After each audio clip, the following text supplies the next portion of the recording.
Bali, ito pala. Kasi ang laki ng paan ni Dayan. Baliw! Oh, Saan ang galing? malalaki masyadong ganitong ginamit. Pinabaklas ko kasi hindi ko nagustuhan. Palpak. Pakita ko sa inyo kung anong mga bakal ginamit. Nandun sa manok ka, nakatambay. Binili lang namin yun, pero hindi nagamit.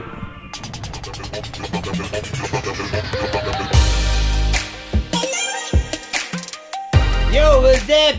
Panibagong araw, panibagong vloggers! Shoutout sa lahat, no.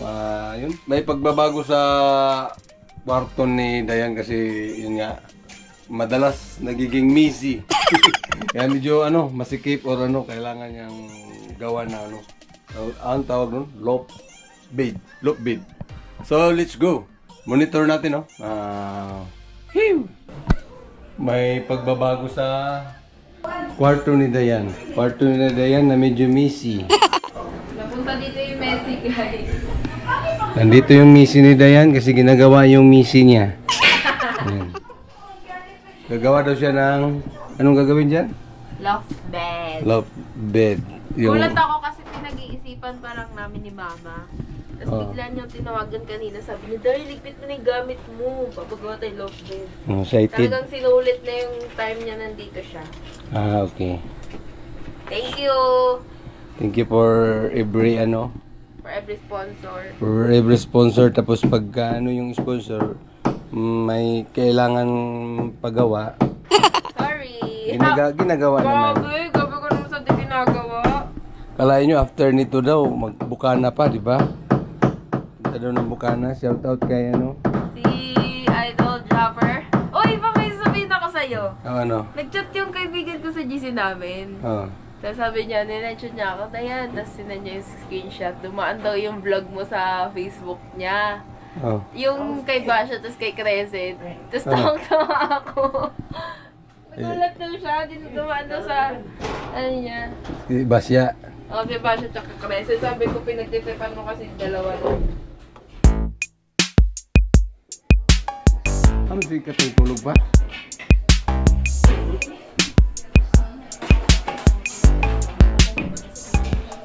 Doon yata ilalagay ni Dayan. Loft bed. May parang dugtong lang. Ay, dugtong. Dugtong sa bakante na yan.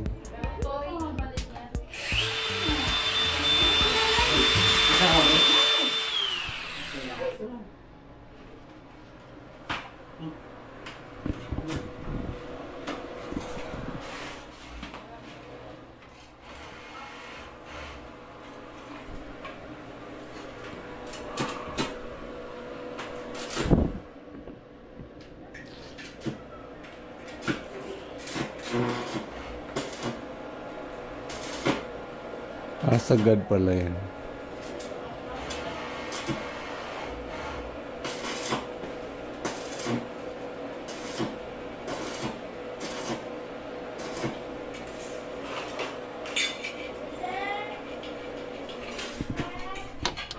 Ang init. Huwag ka maingay. Tawag kami isa-isa. Diretso. Ngunit di ba delikado nga na yung bintana dyan? At nga na? At nga pa? Nai nga na? Kini-kini? Oo. Okay. Dahil. Lapit na.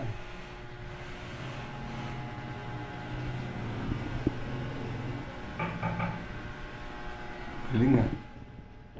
Galing nga ng higaan ni Dayan Tapos may access na siya doon. Yung higaan. Yan kasi yung mga anong gamit nilalagay niya dyan. Mahirap niya abutin. Ngayon, pag dito, diretso na dyan. Tapos ito, pag nag-laptop siya, o ano-anong gagawin dito, yung, parang may mini sala din siya. Diba?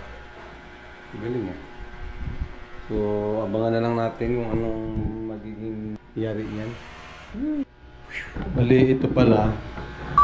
Kasi ang laki ng paan ni Dayan. Baliw!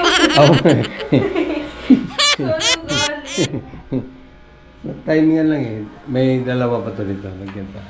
Kasi ang laki ng paa Kahit attendant yan Yan. Happy ka ba? Happy ka na naman! Sipin mo, nag-iisip pa lang daw siya na dapat daw may ganito. Nag-iisip pa lang ako, si mama bigla lang pinaligpit. Ganun ka kamalangga, pero ganun ka rin ka kuhan. No! Kamalangga. Pero di ko talaga kung hindi yan lalagyan doon ng harang. Hindi naman naaangat eh. Ha? Hindi ko na iaangat yan, dito ko na iaangat yan sa baba. Hindi nga, kasi paano kung open yan, tapos nandun kayo, may aakyat na bata, mga ganon-ganon. Kailangan nakaharang. Hindi ko i-open yan. Pero lagyan siya ng ganito, para safety. Hindi pa yan tapos. Wow! Hindi pa tapos. Dalawa pa yan, mag-uli sila kay Wayne mga barina, Wayne mga... Kanino ba? Dalawa pa to. Dagdagan pa yan. Tapos lagyan dito ng hawakan. Kung tuwa yung dayan nito. Kato ba, kasabot ng bintana nila? Okay naman.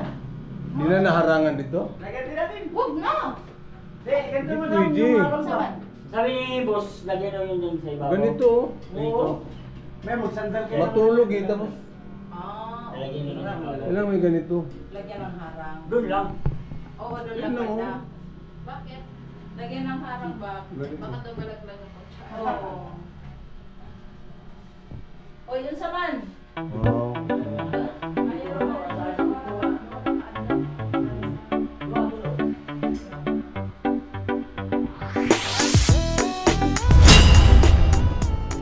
Alright, ang oras ay 5:30. Galing tayo sa Manukan.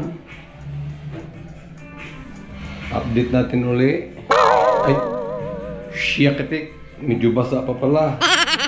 Ang cute ng hagdanan. May gabay pa. Ayan. Talaga, yung bintana na yan, sarado na yan lagi. Sarado na yan lagi. Babalikan pa daw to kasi may ilalagay pa, baka yung harang doon. Tapos, yun nga.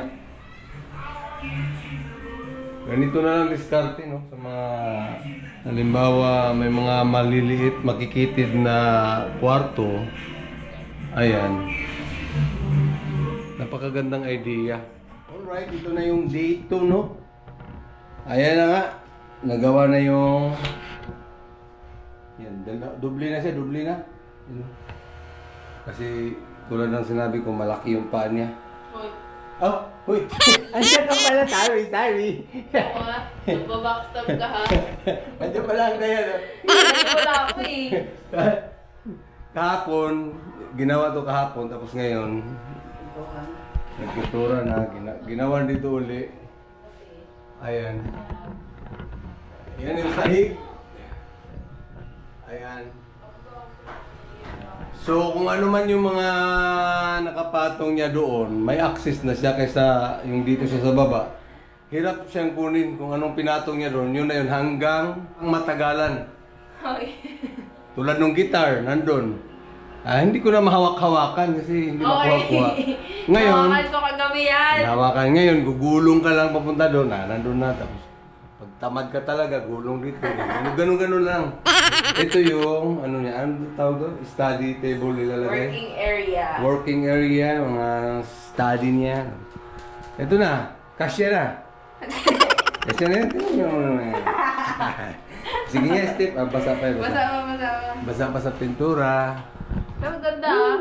Pero, Hindi ako nagkamali ng color. ang ganda, ang galing. Ito, walang plano, wala kaming plano binigay sa mga gumagawa nito, pero idea lang. Pero gawa nung may experience na silang gumawa ng mga ganito, kaya napakadali lang sa kanila.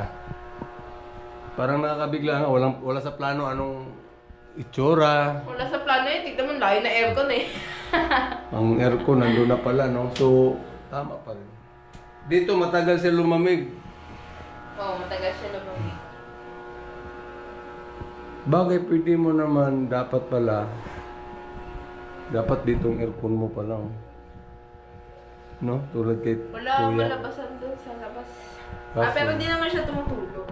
Pero okay na yan kasi pag katagalan, kaya naman palamigin lahat.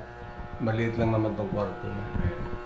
So, Wow! Na-maximize na yung space. na-maximize. So, kahit hindi ko natanungin kung happy siya, alam ko no, na happy ka ba?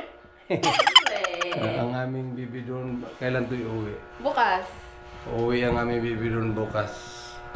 Tapos see you on Saturday sa Bukana. Ewan ko kung madala ko sila, masama sila. Lo, bakit? Kasama sila. See? Ikaw, bumili ka na nga ng pang-ano mo eh, outfit. Hihi! Ito basa pa. Tingnan natin kung ano talaga. Sa bagay yan na yata yun. So yun lang. 2 days, pang 2 days niya ngayon. Day 2. Tapos ito namang likod nitong pader na to. Likod ng bahay na to. Ito. May gumagawa sa likod kasi.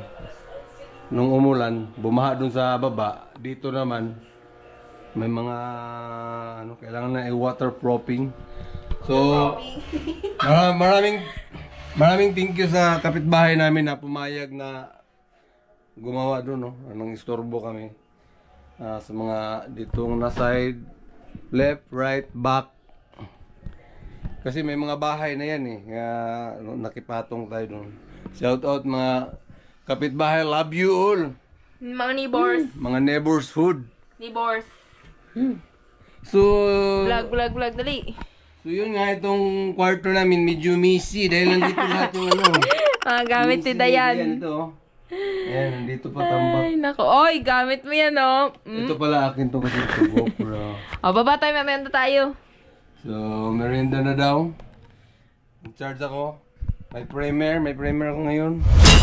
Yun nga, nagbabawas tayo kunti, no? Kasi medyo mahaba na. May tira po. Tira pa. Dito batugan ng manok. Ganda yan, batugan ng manok. Ilang piraso din yan? 3, 2. Yun nga, no? Itong kwarto ni Dayan, napakaliit lang ito. Dahil para sa kanya lang. Tapos, yun nga, yung ibabaw ng hagdanan na yan, maraming nakapatong.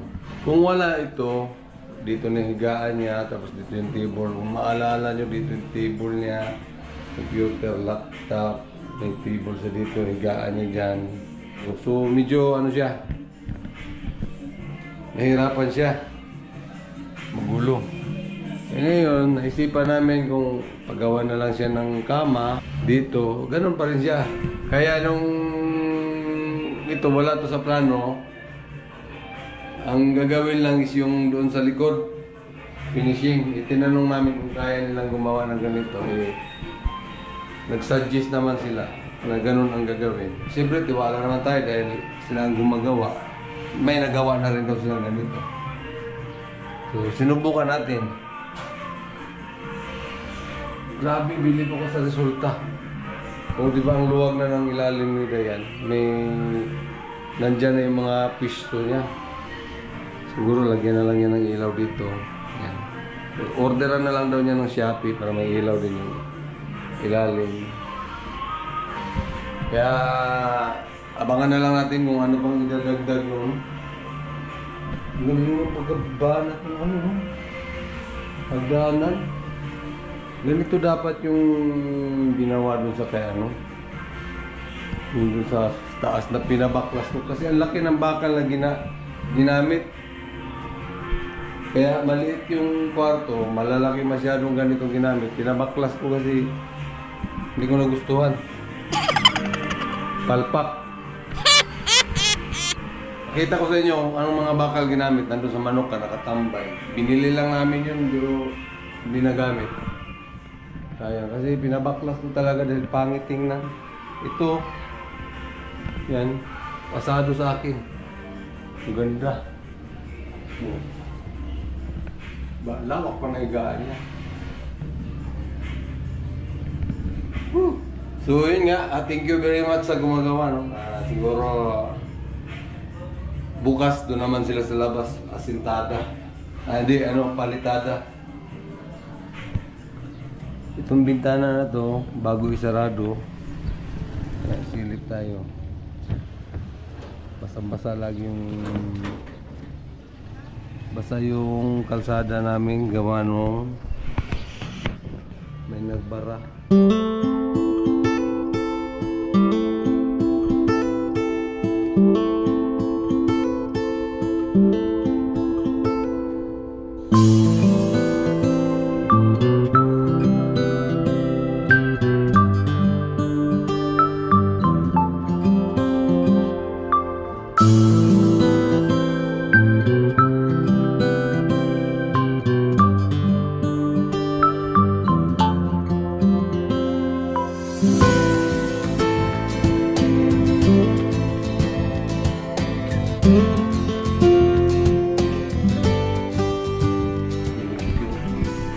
Likit yung ulo ko sa pintura. Putik. May kulay na ulo natin ito. Kaya dito, tambak muna. Hindi pa pwede ibalik. So, makikita ang kaayusan nito if maayos na rin yung kay Dayan. Doon siya sa taas ngayon. You know, sounds habang naglalaba. Dito yung ibang gamit niya, hindi pa namin pinasok. Ito yung mga misi niya. So yun lang muna ang ating vlog ngayon, no? Ganun lang talaga lagi, medyo ano lang. Kasi busy tayo. Uli-uli, maraming salamat sa mga nag-support. Grabe. Maraming salamat talaga. Mga kaibigan, team Kasangga, Planet Sword, Team Bingo Warrior, Sword Community, Solid, Kalimbang Boys. Maraming salamat. Hanggang dito na lang. God is good. God is love. I love you all guys. Babu.